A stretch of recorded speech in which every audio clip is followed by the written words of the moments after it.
जय हिंद दोस्तों, स्वागत है आप सभी का माझी साहब एजुकेशन पर। दोस्तों, लास्ट क्लास में अपन ने क्वांटम नंबर के बारे में पढ़ा था, यानी कि क्वांटम नंबर और जो कोश है, उपकोश है, इनमें क्या संबंध है, इनमें क्या रिलेशन है, उसके बारे में पढ़ा था। तो उसको थोड़ा सा अपन रिवाइज कर लेते हैं, उसके बाद अपन बढ़ेंगे आगे। तो देखिए, जो अपन ने क्वांटम नंबर पढ़ा था, तो उसके अकॉर्डिंग अपने को ये मालूम पड़ा था कि भाई जो क्वांटम नंबर होते हैं कितने होते हैं, टोटली 4 होते हैं। कौन कौन से? मुख्य, द्विघाती, चुंबकीय और चक्रण। ओके। अब जो एटॉम होता है, ये क्या है? एटॉम है। ठीक। उस एटॉम में क्या क्या चीजें होती है? कोश होते हैं, उपकोश होते हैं। तो इनमें और जो अपने जो क्वांटम नंबर है उनमें पर्टिकुलर एक रिलेशन होता है कि कौन सा क्वांटम नंबर किसको शो करता है। चलिए पहले बात करते हैं कि एक एटॉम जो होता है, एक एटॉम में जो शेल है उसको कौन रिप्रेजेंट करता है? उसको कौन रिप्रेजेंट करता है? उसको रिप्रेजेंट करता है मुख्य क्वांटम नंबर, मुख्य क्वांटम संख्या n। ठीक है। कौन सा होगा? कोश। कोश होता है ये कोश। इसके लिए क्या होगा? जैसे फॉर एग्जाम्पल n बराबर 1, ये हो जाएगा n equal to 2। Okay, n equal to 2 means ये कोश। ये क्या होता है? न्यूक्लियस, नाभिक। बात क्लियर? चलिए, अब उसके बाद तो अगर आपको किसी कोश को रिप्रेजेंट करना है, शेल को रिप्रेजेंट करना है, तो आपको चाहिए होगा ओनली फॉर n, यानी कि मुख्य क्वांटम संख्या। अब आपको यदि उपकोश को रिप्रेजेंट करना है, किसको रिप्रेजेंट करना है? उपकोश को, सब शेल को, तो आपको चाहिए होंगे 2 क्वांटम नंबर, एक तो n और दूसरा l। तो n तो मुख्य होता है, l क्या होता है? द्विघाती। ठीक है, l क्या होता है? द्विघाती, एजीमुथल। तो उपकोश क्या होते हैं? उपकोश आपको पता है, एक होता है s, दूसरा होता है p। p में भी 3 पार्ट होते हैं। तो ये देखिए, n इक्वल टू 1 और फिर n इक्वल टू 2। तो n इक्वल टू 2 में 2 उपकोश आएंगे। कितने? 2। अगर n इक्वल टू होता 3 तो उसमें s, p और d आते। उसी प्रकार यदि n इक्वल टू 4 होता तो s, p, d, n। क्यों? क्योंकि 4 में अगर n की वैल्यू 4 है तो उसमें 4 उपकोश होंगे, 4 सबसेल होंगे। ठीक। इसके बाद आपको पता है कि इनकी वैल्यू क्या होती है कि आप जो s है, s को रिप्रेजेंट करते हैं 0 से, p के लिए 1। ठीक है, ये वैल्यू किसकी है? l की। l की वैल्यू s के लिए 0, p के लिए 1, d के लिए 2 एंड f के लिए कितना होता है? 3। f के लिए कितना होता है? 3। इसीलिए तो अपन बोलते हैं कि भाई जो l है उसकी वैल्यू स्टार्ट होती है 0 से n-1। तो यानी कि यहाँ पर 2 है तो यहाँ कितनी होगी? 0 से n-1 यानी कि 2-1 तक के लिए। ठीक है। लास्ट क्लास में मैंने आपको सब कुछ बताया था, थोड़ा सा रिवाइज करवा रहा हूँ। जैसे कि इसके लिए 0 आता है, इसके लिए 1। ये किसकी वैल्यू है? 0 और 1 l की। किसकी है? l की, द्विघाती वैल्यू। तो आपको यदि कोई पर्टिकुलर उपकोश सबसेल रिप्रेजेंट करना है तो आपको 2 क्वांटम नंबर चाहिए होंगे। कितने? 2, n n l। ठीक है। n तो आपको ये बताएगा कि इसमें कौन सा कोश है, और l ये बताएगा कि इस कोश के अंदर कौन सा उपकोश है। ठीक। यानी कि जो आपका शेल है, शेल के अंदर कौन सा सबसेल। यदि 0 है, l इक्वल टू 0 तो यानी कि s है, l इक्वल टू 1 तो p है। बात क्लियर? ठीक है। उसके बाद आता है ऑर्बिटल। अब आपको ऑर्बिटल रिप्रेजेंट करना है, तो इसमें आता है n, l और m। थर्ड आता है मैग्नेटिक। क्या था? मैग्नेटिक। तो यदि आपको किसी ऑर्बिटल को रिप्रेजेंट करना है तो फिर आपको ये और चाहिए होगा m वाला, ये तीनों चाहिए होगा। ठीक है, n, l और m। जैसे कि for example n equal to 2 ले लिया। ठीक है, जो l है वो मैंने ले लिया 0। ठीक है, सो नहीं, l मैंने ले लिया 1। ठीक है, और m ले लिया 0। m फॉर एग्जांपल मैंने ले लिया 0। तो n इक्वल टू यानी कि ये वाला क्या हो गया? कोश हो गया। ठीक है। फिर उसके l इक्वल टू 1 यानी कि इसके अंदर कौन सा उपकोश है? सबसेल, तो यानी कि p वाला होगा। ठीक। अब p वाले में 3 होते हैं, px, py, pz। तो ये 1 2 3, तो 3 में से कौन सा? m equal to zero, M equal to zero यानी कि बीच वाला, ये वाला, ठीक है, क्योंकि कहां से स्टार्ट होता है, -1 टू 0 1, तो ये वाला स्टार्ट होगा, ठीक है। अब आपको पता है कि एक पर्टिकुलर ऑर्बिटल होता है, उसमें 2 इलेक्ट्रॉन रह सकते हैं, कितने, 2 इलेक्ट्रॉन रह सकते हैं। तो आप देखोगे कि अब जो 2 होते हैं, 2 में से कौन सा इलेक्ट्रॉन, उसको कैसे आइडेंटिफाई करोगे, तो उसको बताएगा कौन, स्पिन क्वांटम नंबर, वो क्या होता है, चक्रण क्वांटम नंबर, ये होता है चौथा। तो आपको किसी इलेक्ट्रॉन को बताना है तो पहले तो कोई नंबर देना होगा n का, वो बताएगा कि भाई इलेक्ट्रॉन कौन से कोश में है, कौन से सेल में है। फिर उसके बाद आपको नंबर चाहिए l, वो शो करेगा कि कौन से उपकोश में है, सब सेल में, कि s p d f किस में है। फिर उसके बाद बात करेंगे m की, कि उस जो सब सेल है उसमें कौन सा ऑर्बिटल है, ठीक। फिर उसके बाद बात करेंगे s की, तो s शो करेगा कि भाई एक ऑर्बिटल होता है, उसमें 2 इलेक्ट्रॉन होते हैं, तो उन 2 में से कौन सा, विच आउट ऑफ 2, ठीक है, 2 में से कौन सा, तो वो कौन शो करेगा, इस पे। बात क्लियर, चलिए, तो ये होता है क्वांटम नंबर, जो हमने पिछली क्लास में पढ़ा था। मोस्टली सारी चीजें एक बार मैंने वो रिवाइज करा दी। अब एक एक जो क्वांटम नंबर है, एन एल एम और एस, इनको थोड़ा सा डिटेल में पढ़ते हैं, इनकी जानकारी, ये क्या क्या चीजें दिखाते हैं अपने को, क्या क्या चीजें रिप्रेजेंट करते हैं, उनके बारे में थ्योरी पूरी डिटेल में अपन जानते हैं। चलिए, तो आप देखिए, अब समझते हैं अपन मुख्य क्वांटम संख्या।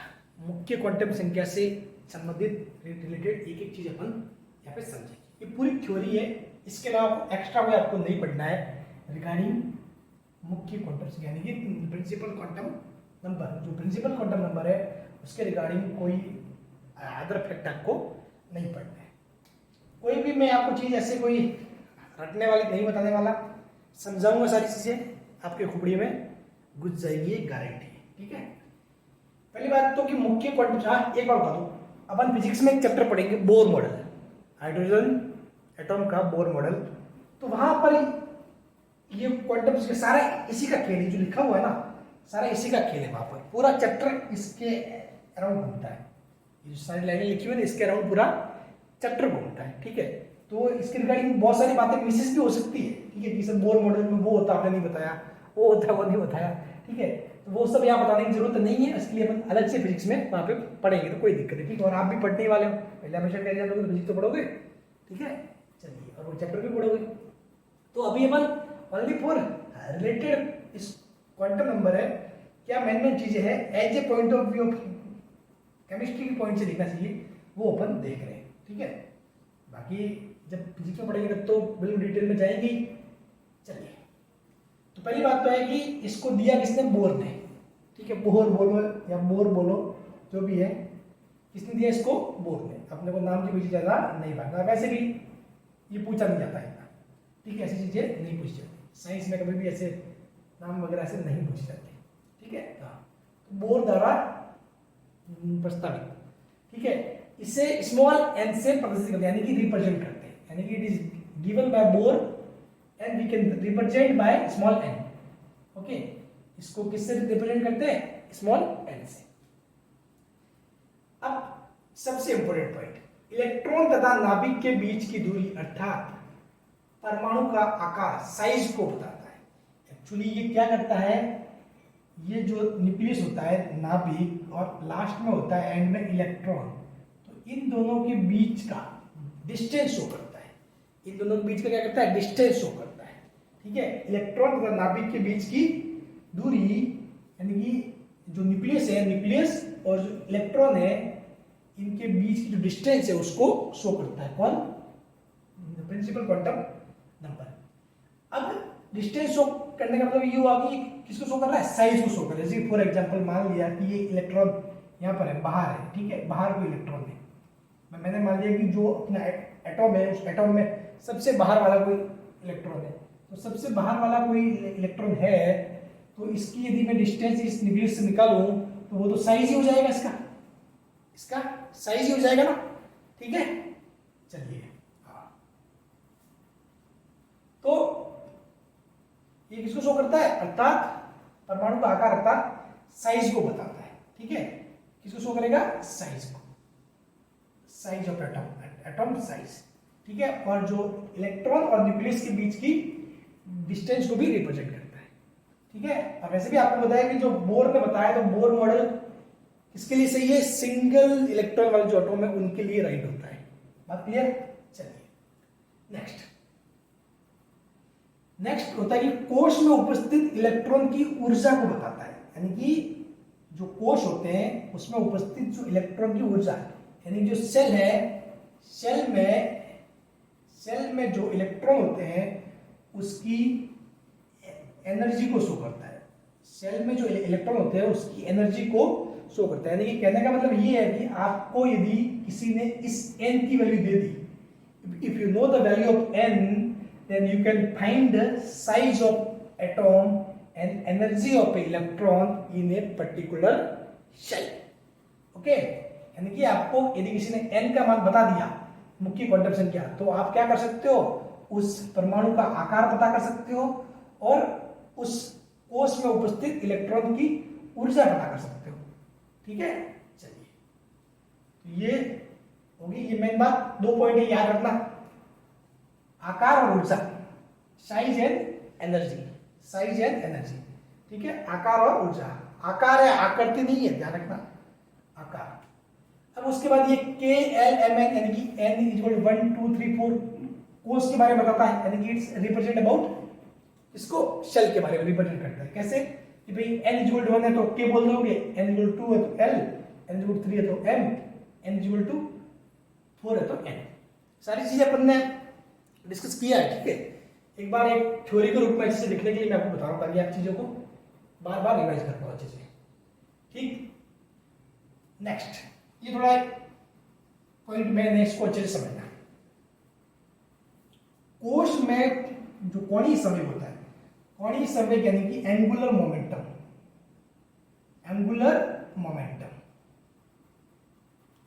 तो कोश में जो कोणीय संवेग होता है, एंगुलर मोमेंटम होता है, इसकी वैल्यू दी जाती है NH/2π। इसकी वैल्यू दी जाती है NH/2π। H क्या है? Planck constant. इसकी वैल्यू होती है 6.62 इंटू 10⁻34।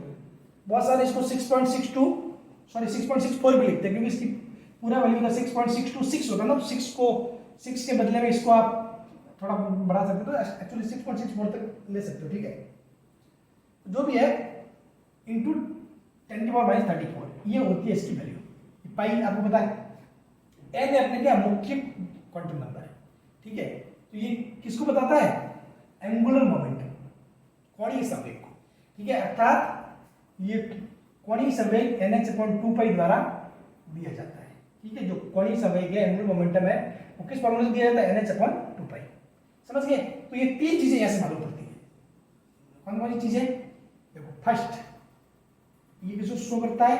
साइज को, यानी कि आकार को शो करता है। उसके बाद ऊर्जा को, यानी कि एनर्जी को शो करता है। और उसके बाद किसको शो करता है? Angular momentum. किसको शो करता है? Angular momentum. अभी एंगुलर मोमेंटम कौन सा? ऑर्बिटल वाला। कौन सा? Orbital angular momentum, orbital angular momentum. ठीक है, एक्चुअली में होता क्या है कि जो ये न्यूक्लियस है, न्यूक्लियस के अराउंड क्या होते हैं? इलेक्ट्रॉन चक्कर लगाते हैं, अराउंड करते हैं। तो इलेक्ट्रॉन इसके अराउंड तो चक्कर लगाता ही है उसके। अब देखो जी, जब ये चक्कर लगाएगा, जैसे इलेक्ट्रॉन इसके अराउंड चक्कर लगाएगा, तो क्या उसमें कुछ मोशन हो रहा है, कुछ ना कुछ गति हो रही है। तो जब भी, और उसमें कुछ मास भी है, तो मास है और उसमें कुछ वेलोसिटी है, तो साफ बात है उसमें क्या आएगा?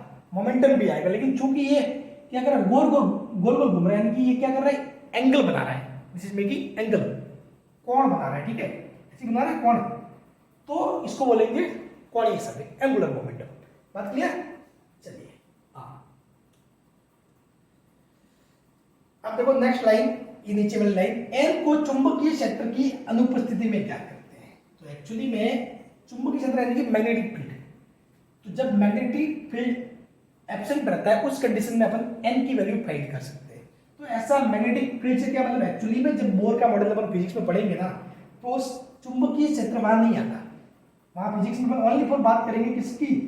इलेक्ट्रिक फील्ड की, विद्युत क्षेत्र, और उसके अलावा जो अपने अपकेंद्रीय बल होते हैं, ठीक है, सेंट्रीफ्यूगल फोर्स, उनके बारे में बात करेंगे। तो उससे ही सारे फॉर्मूले आपके आएंगे, उससे ही सारे फॉर्मूले आएंगे। वहां कुछ भी मैग्नेटिक फील्ड वगैरह की बात नहीं होगी, लेकिन चूंकि मैग्नेटिक फील्ड तो होता है, ठीक है, तो इसीलिए इस n की वैल्यू को चुंबकीय क्षेत्र की अनुपस्थिति में ज्ञात करते हैं। एज ए पॉइंट एक रख लो, ठीक है। बाकी बहुत सारी बुक में तो लिखा भी नहीं होता ये, ठीक है, लेकिन आपको बता रहा हूँ नॉलेज के लिए। चलिए, तो यहाँ तक बातें होगी क्लियर। अब देखो, आपने जो साइज है, एनर्जी है, इनका भी n की फॉर्म में फॉर्मूला है। अब हो सकता है बहुत सारे नोट्स में देखने को मिले, साइज का और एनर्जी, इन दोनों को निकालने के लिए इस n की फॉर्म में फॉर्मूला है, लेकिन फॉर्मूले वो अपने यहाँ पढ़ने का काम नहीं किए, वो अपन कहाँ पढ़ेंगे, फिजिक्स में पढ़ेंगे, ठीक है। तो इसलिए मत सोचो ये एंगुलर मोमेंटम कोणीय समय बताना जरूरी था, क्योंकि केमिस्ट्री के पॉइंट ऑफ व्यू से ये बहुत बार पूछ लिया जाता है, ठीक है। तो ये NH/2π, ये यही है एक्चुअली, ये MVR होता है ना, MVR = NH/2π। MVR वगैरह क्या है, ये सारे आगे आएंगे अपने, अभी अपन फिजिक्स में पढ़ रहे हैं ना जब जड़त्व आघूर्ण, तो उसके बाद नेक्स्ट 2-3 क्लास बाद ये आएगा, ठीक है। तो चलिए वहां अपन अच्छे से समझ लेंगे, तो इसमें कोई दिक्कत नहीं। मुख्य क्वांटम संख्या ये हो गया क्लियर, ठीक है, उसके रिगार्डिंग आपको कोई डाउट नहीं होना चाहिए, ठीक है। ये सारी बातें मैंने आपको मुख्य क्वांटम संख्या की समझा दी। अब बढ़ते हैं नेक्स्ट, द्विगंशी एजीमुथल। अब देखिए, अब देखते हैं नेक्स्ट द्विगंशी क्वांटम संख्या, एजीमुथल क्वांटम नंबर। इसको दिया किसने, तो इसको दिया सोमरफेल्ड, सोमरफेल्ड नाम के साइंटिस्ट ने, ठीक है। चलिए, इस एजीमुथल को अपन एंगुलर भी बोलते हैं, क्या बोलते हैं, एंगुलर, ठीक है। और यानी कि एंगुलर यानी कि कोणीय, कोणीय क्वांटम संख्या में इसको बोलते हैं। तो एक्चुअली में जो अपने द्विगंशी क्वांटम संख्या है, जो एजीमुथल क्वांटम नंबर है, उसको अपन एंगुलर भी बोलते हैं या फिर कोणीय, ठीक है। इसको एंगुलर या कोणीय इसलिए बोलते हैं क्योंकि इसमें जो L है ना, जो L वो की वैल्यू किसके इक्वल होती है, एंगुलर नोड के इक्वल होती है। L की वैल्यू किसके इक्वल होती है, एंगुलर नोड की, यानी कि जो कोणीय नोड होती है, कोणीय नोड के बराबर। अभी कोणीय नोड वगैरह क्या होता है, ये अपन जब इनका आकृति पढ़ेंगे, ठीक है, जब अपन S P D की आकृति पढ़ेंगे ना, उस टाइम सब कुछ चीजें आएगी, ठीक है। अभी सब लिख लो। तो इसको L से प्रदर्शित करते हैं, L से क्या करते हैं, रिप्रेजेंट करते हैं। नेक्स्ट, कोश में उपस्थित उपकोश के बारे में बताते हैं। तो अब देखो, जो ये क्या करते हैं, जो सेल होते हैं, सेल में उपस्थित जो सब सेल है उसको रिप्रेजेंट करता है, ठीक है। जो सेल में सब सेल होते हैं उनको रिप्रेजेंट करता है कौन, L, समझ गए। यानी L = 0 हो गया, तो आप क्या बोलोगे, वो S है। L = 1 तो P, बात क्लियर। चलिए, अब नेक्स्ट है शेप ऑफ ऑर्बिटल, सबसे इंपॉर्टेंट। इस पॉइंट को मेरा ध्यान रखना, जो अपना ऑर्बिटल है उसकी आकृति कौन निर्धारित करता है, शेप कौन डिसाइड करता है, वो करता है ये L, एजीमुथल क्वांटम नंबर, द्विगंशी क्वांटम संख्या। सबसे इंपॉर्टेंट पॉइंट है, इसको ध्यान रखना, ठीक है। जो शेप है ना, जो आकृति है, ठीक है, शेप ऑफ ऑर्बिटल, ये कौन डिसाइड करता है, L, एजीमुथल या द्विगंशी क्वांटम संख्या। बात क्लियर, इस पॉइंट को इंपॉर्टेंट करके रख लेना, ठीक। उसके बाद जो अपने स्पेक्ट्रम होता है, जो ये एटॉम है, इसका स्पेक्ट्रम होता है, ठीक है। तो उस स्पेक्ट्रम में डिफरेंट टाइप की लाइट्स निकलती है, रेखाएं निकलती है। उन रेखाओं के नाम होते हैं, शार्प होता है, ठीक है, प्रिंसिपल होता है, डिफ्यूज्ड होता है, फंडामेंटल होता है। तो एक्चुअली जो S P D और M जो नाम है ना, वो एक्चुअली वहीं से आए हैं, ठीक है। शार्प से ले लिया S, इसका ये जो प्रिंसिपल है उससे ले लिया P, डिफ्यूज्ड से ले लिया D और फंडामेंटल से M, समझ गए। ये एक्चुअली में स्पेक्ट्रम में जो डिफरेंट लाइंस होती है, विभिन्न रेखाएं, उनसे लिया गया है। अब देखो एक सिंपल सी बात बताओ, आप जो ये पढ़ रहे हो, कोर्स पढ़ रहे हो, कोर्स, ठीक है, सेल, सब सेल, ऑर्बिटल, तो एक्चुअली में ये कोई ऐसे नहीं है कि कहीं मतलब जैसे कि कहीं कोई छोटे छोटे रूम हो या फिर कुछ जगह हो ऐसी जहाँ पे इलेक्ट्रॉन जाके बैठता है, नहीं, ऐसा कुछ नहीं है। ये सब एक तरीके से मतलब एक रियल में कोई ऐसी कोई चीज बनी हुई नहीं है, ठीक है। ये एक्चुअली में क्या है, एक ऊर्जा स्तर है, इट इज एनर्जी लेवल, ठीक है, वो क्या है, एनर्जी लेवल के रूप में बैठेगा, ठीक है। ऐसा कोई जगह नहीं बनी हुई कि मतलब पर्टिकुलर इस ये जगह इस पॉइंट पे बैठेगा, ठीक है। ये अपने आप में ऊर्जा लेवल है, समझ गए। ये सेल हुआ, सेल, ठीक है, उसके बाद जो भी है सब सेल वगैरह ऑर्बिटल, तो ये अपने आप में ऊर्जा लेवल है, जो मतलब ऊर्जा स्तर या फिर एनर्जी लेवल है, समझ गए। हाँ, तो ये हो गए 7 प्रिंसिपल डिफरेंट फंडामेंटल SPDF। अब देखिए, चूंकि ये क्या करता है, आकृति निर्धारित करता है, शेप ऑफ ऑर्बिटल डिसाइड करता है, तो एक्चुअली इन चारों को हम देखते हैं। L = 0 होता है, इसका मतलब होता है S, ठीक है, S इक्वल्स S सबसेल, तो उसका आकार हो जाएगा गोलाकार यानी कि स्फेरिकल। S का आकार कैसा होता है, गोलाकार यानी कि स्फेरिकल। अब इसके अंदर होता है एक ऑर्बिटल, इसके अंदर कितने ऑर्बिटल होते हैं, एक ऑर्बिटल, ठीक। और चूंकि एक ऑर्बिटल में मैक्सिमम कितने इलेक्ट्रॉन हो सकते हैं, 2, तो इसमें 2 इलेक्ट्रॉन आएंगे, कितने आएंगे, 2 इलेक्ट्रॉन। उसी प्रकार यदि L = 1 हो तो उसको बोलते हैं P। इसका जो शेप है वो होता है डंबल टाइप में, ठीक है। हालांकि इनको अपन आगे पढ़ेंगे, अभी एक नॉर्मली बता रहा हूं ओवरव्यू, यानी कि डंबल। इसमें 3 ऑर्बिटल होते हैं, और 3 दूना 6, क्योंकि एक में 2, तो इसमें टोटल कितने हो गए, 6 इलेक्ट्रॉन हो गए। L = 2 होता है तो D होता है, इसमें होता है द्विडंबल यानी कि डबल डंबल। इसमें 5 ऑर्बिटल होते हैं और इसको 10E से शो करते हैं। किसे शो करते हैं, 10E यानी कि 10 इलेक्ट्रॉन। इसमें टोटल कितने इलेक्ट्रॉन होते हैं, 10 इलेक्ट्रॉन। उसी प्रकार L = 3, तो उसको F से रिप्रेजेंट करते हैं। इसकी क्या आकृति बहुत जटिल होती है, ठीक है, आकृति का कोई नाम नहीं बता सकते अपन, ठीक है, बहुत कॉम्प्लिकेटेड होता है मामला, कॉम्प्लेक्स होता है, ठीक है। इसमें टोटल 7 ऑर्बिटल होते हैं यानी कि 14 इलेक्ट्रॉन। और क्लियर। अब नेक्स्ट बात देखो, N व L के मान कभी समान नहीं होती, ये स्टेटमेंट हमेशा याद रखना, ये बहुत सारे एग्जाम में ऐसे डायरेक्ट भी आ जाता है। N व L के मान कभी समान नहीं होते हैं, ठीक है। और जो L है उसका मान क्या होता है, 0 to n-1। L है उसका मान क्या होता है, 0 to n-1, ठीक है। अब देखिए, सिंपल सी बात है, एक बार फिर से आपको थोड़ा सा रिवाइज टाइप में करवाता है। ये अगर क्या है, जो अपना एटॉम है उसमें न्यूक्लियस है, नाभिक है, ठीक है। इसके अंदर ये आ गया कोष नंबर 1, कोष नंबर 2, कोष नंबर 3 एंड कोष नंबर 4 यानी कि सेल, ओके। तो यदि आपको किसी ने बोल दिया कि n = 1, इसकी रिप्रेजेंट n = 2, n = 3, ये n = 4, क्लियर, 1 2 3 4। तो जब n = 1 होगा तो जो L है उसकी वैल्यू 0 to 1-1 यानी कि 0, यानी कि यहाँ पर क्या होगा, ओनली 0। 0 को कौन रिप्रेजेंट करता है, S। L = 0 आ गया तो S बन गया, यानी कि फर्स्ट वाले में ओनली पर क्या होगा, S होगा, क्या होगा, S सबसेल होगा, ठीक है। सेकंड वाले में देखोगे तो सेकंड में L = 0 to 2-1 यानी कि 0 से 1 यानी कि 0 and 1, तो क्या हो जाएगा, 0 और S and P। तो इसमें क्या हो जाएगा, दूसरे में S भी होगा एंड P भी होगा। इसी प्रकार तीसरे में S P and T, fourth में S P D and F, यानी कि ये रिप्रेजेंट करता है किसको, शेल को। और जो वैल्यू ऑफ n है ना, n = 1 है तो उसमें कितने सबसेल होंगे, 1। n = 2 है तो 2 सबसेल, n = 3 है तो 3 सबसेल, n = 4 है तो 4 सबसेल, ओके।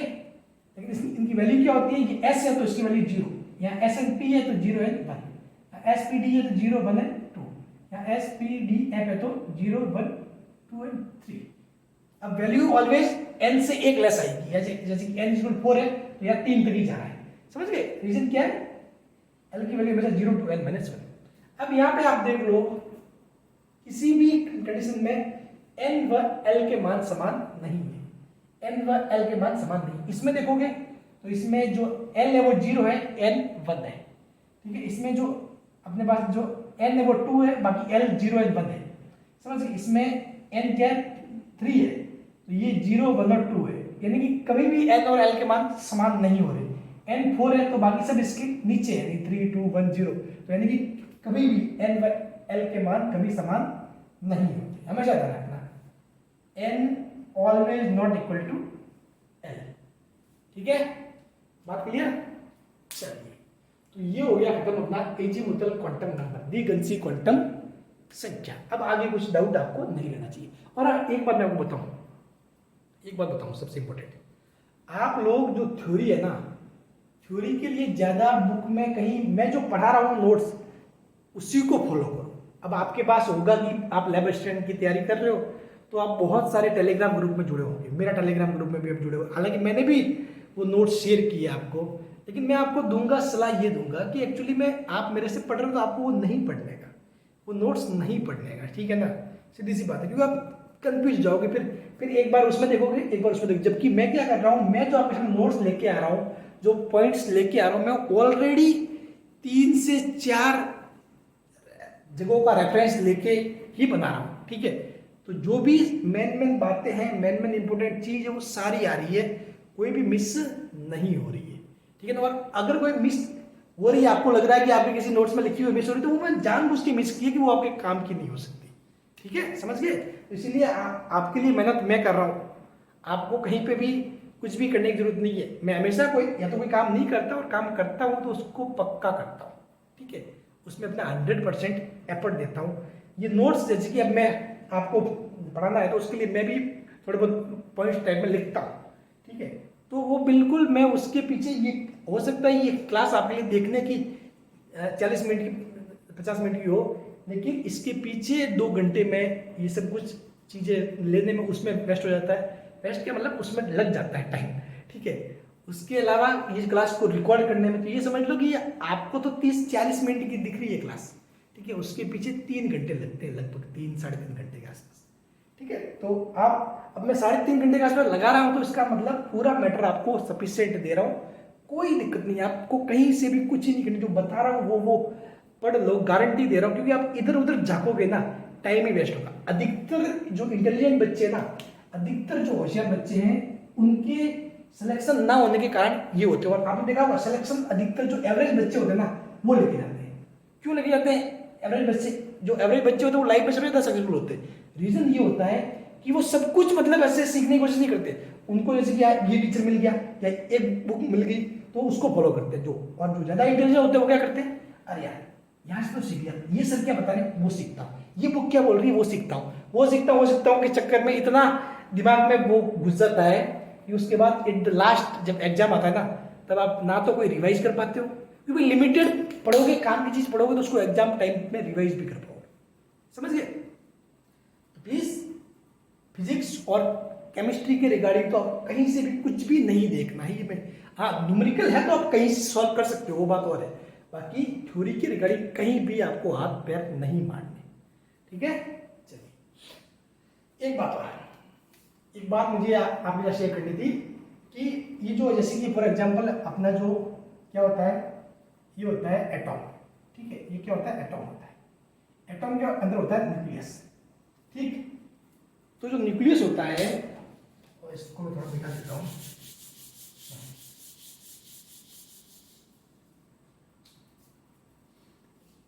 ये एटॉम होता है और उसके अंदर न्यूक्लियस यानी कि नाभिक। तो एक्चुअली में जो न्यूक्लियस का जो साइज है यानी कि आकार है वो ऊपर लेते हैं 10⁻⁻15 यानी कि फर्मी लेवल, ठीक है। और उसी प्रकार इसका जो एटॉम का है वो लेते हैं अपन 10⁻⁻10 यानी कि एंगस्ट्रॉम लेवल, ठीक है, वो लिखते हैं अपन, ठीक है, फर्मी एंड एंगस्ट्रॉम। तो एक्चुअली इसको अपन फर्मी एंड एंगस्ट्रॉम लेवल बोलेंगे, रेंज बोल सकते हैं, ठीक है, या फिर क्या बोल सकते हैं, रेंज या लेवल या परास वगैरह, ठीक है। अब ये मैटर कैसा है मैं आपको समझाता हूँ पूरा, ठीक है। ये तो किसके लिए होता है, ये नाभिक के लिए न्यूक्लियस, और ये होता है एटम, परमाणु। अब देखो फॉर एग्जांपल इसको समझाने का सबसे बेस्ट तरीका मैं आपको बताता हूँ। देखो अब जैसे कोई बोल दे कि भाई मैं क्या हूं, लखपति हूं, मैं क्या लखपति हूं, ठीक है। अब लखपति का मतलब क्या होता है, क्या किसी को लखपति बोल दिया मतलब क्या उसके पास 1 लाख रुपया है? समझ ये कोई जरूरी है क्या? लखपति मतलब तो ये हुआ कि वो एक रेंज है, समझ गए? अगर किसी के पास 2 लाख रुपया है तो भी आप उसको लखपति बोलोगे, 1 लाख रुपया है तो भी लखपति बोलोगे, 3 लाख है तो भी क्या बोलोगे? लखपति बोलोगे। ठीक है, 10 लाख है तो भी क्या बोलोगे? लखपति बोलोगे। 99 लाख है तो भी क्या बोलोगे? लखपति बोलोगे। जब 1 करोड़ होंगे तो बात और तब उसको बोलोगे करोड़पति। तो एक्चुअली लखपति मतलब लखपति। ठीक है, तो ये एक रेंज होगी कि पैसों की रेंज है, इसके पास इस लाखों की रेंज में पैसे हैं, यानी कि कहां से लगाकर 1 लाख से लगाकर 99 लाख तक कौन माने जाते हैं? ये लखपति ही माने जाते हैं सारे। ठीक है, तो वैसा का वैसा खेल इसका भी है। ठीक है, लखपति का मतलब ऐसा तो होता नहीं कि उसके पास एग्जैक्ट 1 लाख रुपया है, तो हमेशा नाभिक का जो न्यूक्लियस है उसका एग्जैक्ट साइज नहीं बता सकते।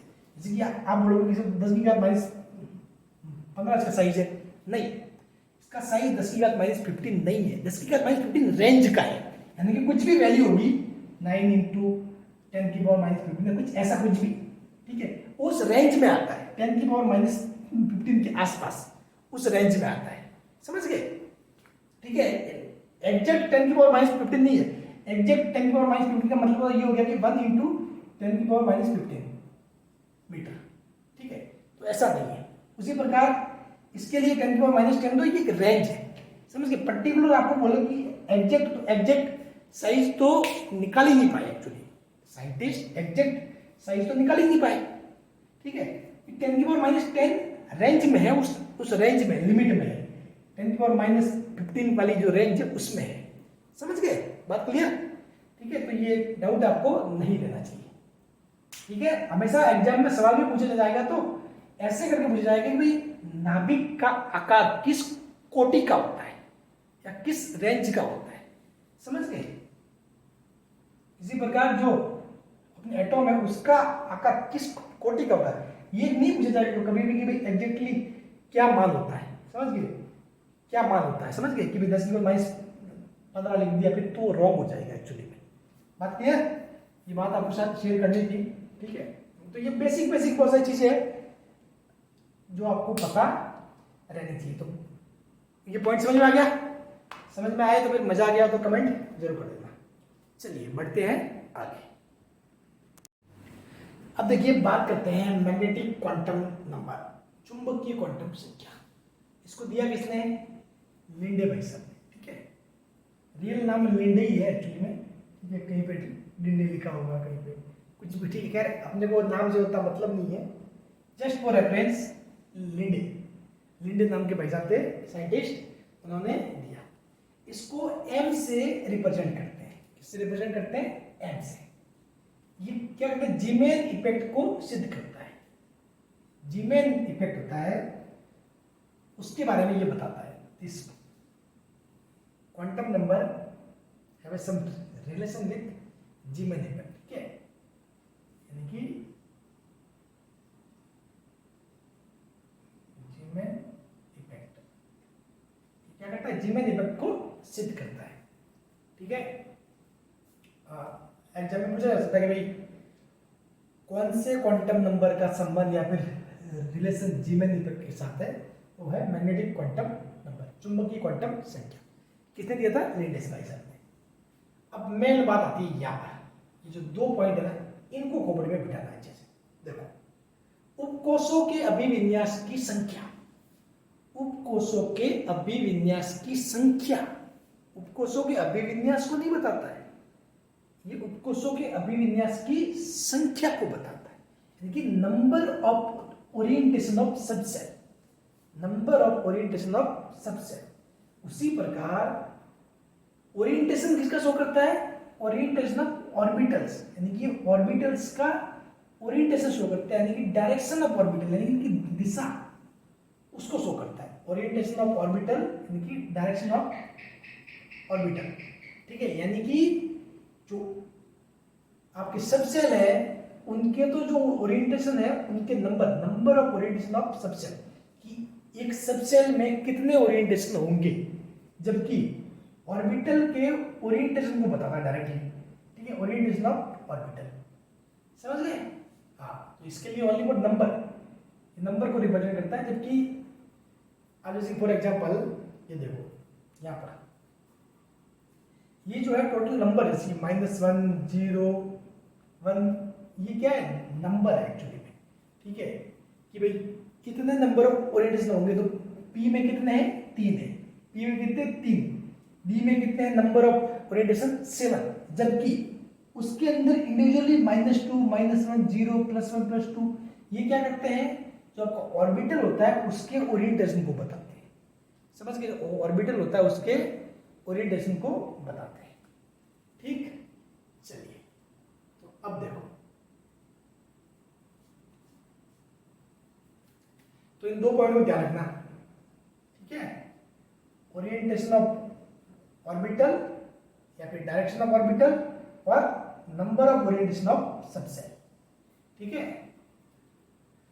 नेक्स्ट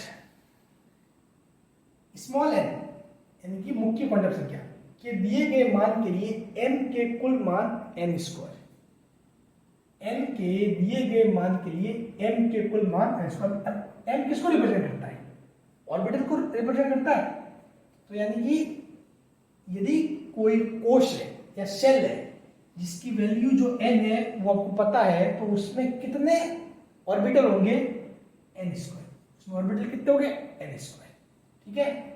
वो कैसे होंगे वो मैं आपको बताता हूँ, देखो फॉर एग्जांपल यहाँ पर क्या है न्यूक्लियस नाभिक, अब ये पहला आ गया, ये फुल एक राउंड मान लो, मैं राउंड नहीं बना रहा हूँ, ठीक है, ऐसे राउंड, ये दूसरा, ये तीसरा, ये फोर्थ मान लिया, तो इसके लिए n = 1, करेक्ट, n = 2, n = 3 और n = 4।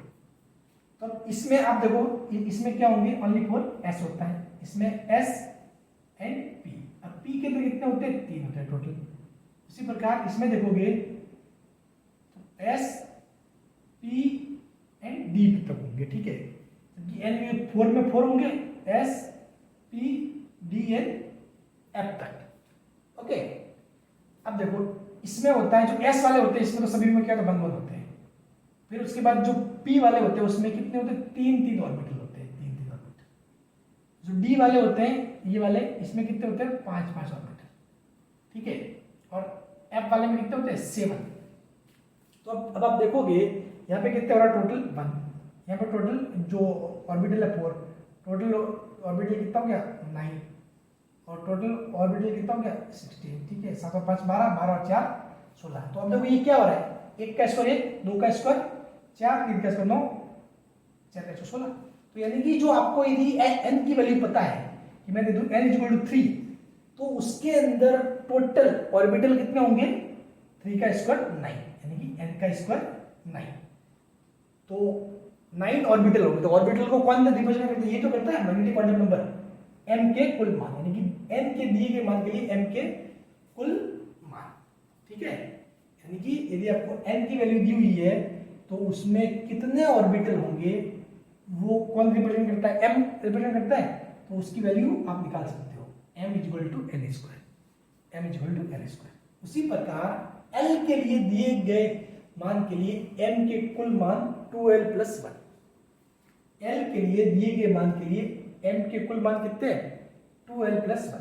अब देखो सिंपल सी बात है, इसके कहने का मतलब ये होता है, अगर ये मान लो s है, ये क्या p है, p में कितने होते हैं 3 होते हैं, d में कितने होते हैं 5, 1 2 3 4 5, हाँ इसी प्रकार जो f है उसमें कितने 7 होते हैं।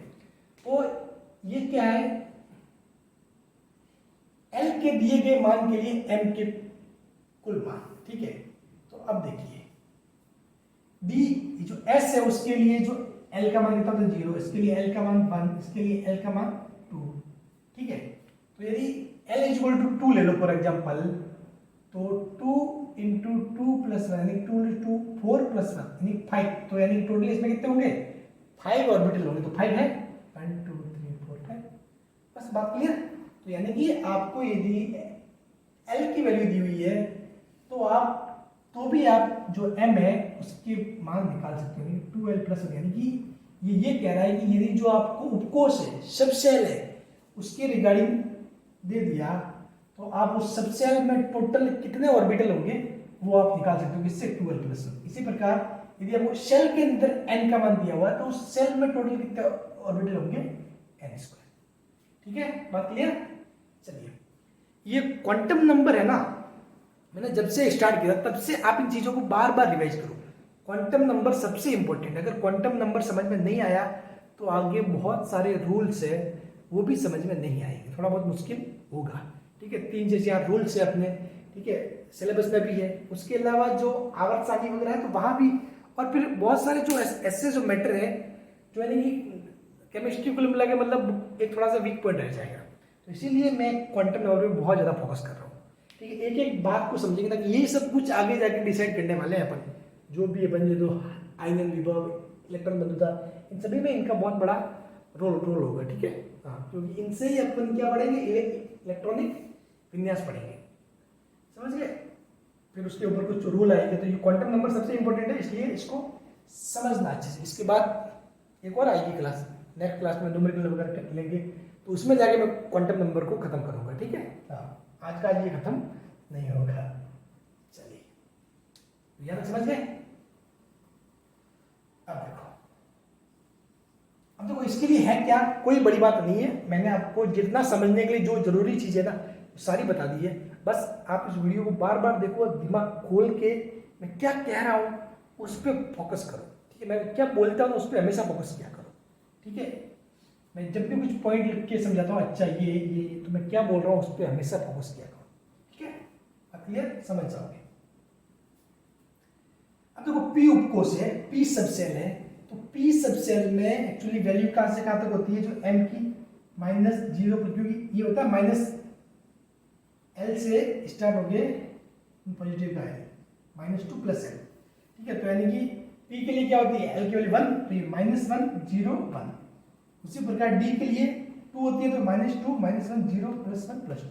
अब देखो ये है px pz py। एक्चुअली वो मैंने पिछली क्लास में, जो इससे पिछली वाली क्लास थी जिसमें मैंने ये मैग्नेटिक क्वांटम नंबर पढ़ाया था, उसमें मैंने जल्दबाजी में फास्ट में लिखते हैं ना कि भाई अपन px py pz। एक्चुअली वहां पे मेरा मकसद सिर्फ इतना था कि आपको बताना कि भाई px py pz नाम होते हैं।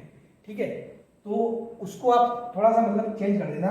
ठीक है, जबकि वहां पर मैंने dxy अपन लिखते हैं ना x y y z x z, फिर उसके बाद dx, तो जो डिफरेंट टाइप होता है उसको बाद में लिखते हैं, पहले x y y z z x, तो एक सीक्वेंस में मैंने लिखा था। ठीक है, वहां पे मेरा मकसद ये बिल्कुल नहीं था कि मतलब इस -1 की वैल्यू भी है। ठीक है, लेकिन अभी जो यहाँ पर है ना ये बिल्कुल सही है। ठीक है, इसको ही फॉलो करना है। जो पिछली वाली में अगर ऐसा कैसा कुछ लिखा हुआ है तो वहां पे चेंज कर देना एक्चुअली। ठीक, क्योंकि यहाँ पे पी जेड 0 पे आता है और डी जेड इसको 0 पे आता है, ये बिल्कुल एग्जैक्ट है, करेक्ट।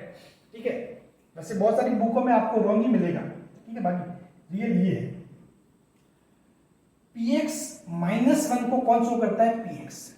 ये जो -1 है वो px है। यदि जो m है, ये सारी वैल्यू किसकी है, m की वैल्यू है, m की, इसकी वैल्यू है m की। तो m -1 है ना, तो वो किसको शो कर रहा है, px, ऑर्बिटल px को। m 0 है तो वो ऑर्बिटल pz को शो कर रहा है, और m प्लस का 1 है तो ये ऑर्बिटल py को शो कर रहा है। उसी प्रकार यदि m -2 है तो यहाँ पर ये dxy को शो कर रहा है। m -1 है तो ये dyz को शो कर रहा है, और m 0 है तो dz इसको को शो कर रहा है। ठीक है, m पॉजिटिव का 1 है तो dxz, m पॉजिटिव का 2 है तो dx y²।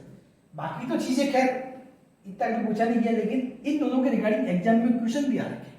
ठीक है, लेवल स्टैंड में नहीं, बाकी अदर एग्जाम में पूछे गए क्वेश्चन कि भाई जो m 0 है उस पे कौन कौन से ऑर्बिटल होते हैं। ठीक है, तो m 0 पे pz होता है, dz स्क्वायर होता है। ठीक है, और अपना s है वो भी एक्चुअली में m 0 पे होता है, क्योंकि अपने जो s है उसके लिए क्या होगा भाई, s के लिए वैल्यू क्या होती है, 0, तो -0 to 0 0 तो होगा। ठीक है, तो s के लिए भी 0 होता है, तो 0 पे m 0 की वैल्यू पे 3 होते हैं, s वाला, pz और dz स्क्वायर। समझ गए, तो ये ध्यान रखना, ये बिल्कुल एग्जैक्ट है। पिछली क्लास में मैंने शायद ऐसे लिखवाया था px pz, वहां मेरा मतलब मकसद बिल्कुल भी लिंक करना नहीं था कि मतलब इसका मान ये, जस्ट मैंने एज इन्फॉर्मेशन बताया था कि ये px py pz होते हैं। ठीक है, लेकिन अभी ये सीक्वेंस के हिसाब से बिल्कुल करेक्ट है। ठीक है, वहां भी आप चेंज कर देना ताकि कहीं जब भी पढ़ो तो पढ़ते समय आपको कंफ्यूजन ना रहे। चलिए, तो यहाँ पर आज की क्लास में इतना ही। आज की क्लास में पढ़ते हैं मैग्नेटिक क्वांटम नंबर तक ही। नेक्स्ट क्लास में अपन पढ़ेंगे स्पिन क्वांटम नंबर, उसके अलावा एक समवृत्तता करके एक टॉपिक होता है, ठीक है, जिसमें सेम एनर्जी लेवल वाले ऑर्बिटल होते हैं, वो अपने को पढ़ना, और उसके बाद थोड़े बहुत करेंगे न्यूमेरिकल, ठीक है। तो यानी कि एक क्लास अगली और लगेगी आपकी इस क्वांटम नंबर पे, ठीक है। और उसके बाद अपन जाएंगे सारे रूल, वुंड का रूल, ऑफबाउ रूल, ठीक है, पाउली का अपवर्जन सिद्धांत, N+L रूल, सब कुछ अपन एक एक करके अच्छे से डिस्कस करेंगे। इस चैप्टर में मैं टाइम लूंगा, मैंने पहले बता दिया था, ठीक है। इस चैप्टर में मैं टाइम लूंगा, लेकिन आपका डाउट बिल्कुल क्लियर, क्योंकि बहुत सारों को है ना केमिस्ट्री के पीछे वाले चैप्टर याद हो जाते हैं, वो अच्छे से नंबर ले आते हैं उनमें, ठीक है, लेकिन इनको समझ नहीं पाते। ये पहला वाला चैप्टर बहुत इंपॉर्टेंट भी है, ठीक है, और बहुत जरूरी भी है जी केमिस्ट्री के पॉइंट ऑफ व्यू से, ठीक है ना। अगर ये समझ गए तो आगे की केमिस्ट्री बहुत ईजी हो जाएगी, ठीक है। तो चलिए आज की क्लास यहीं पे समाप्त करते हैं, मिलते हैं अगली क्लास में। Thank you so much.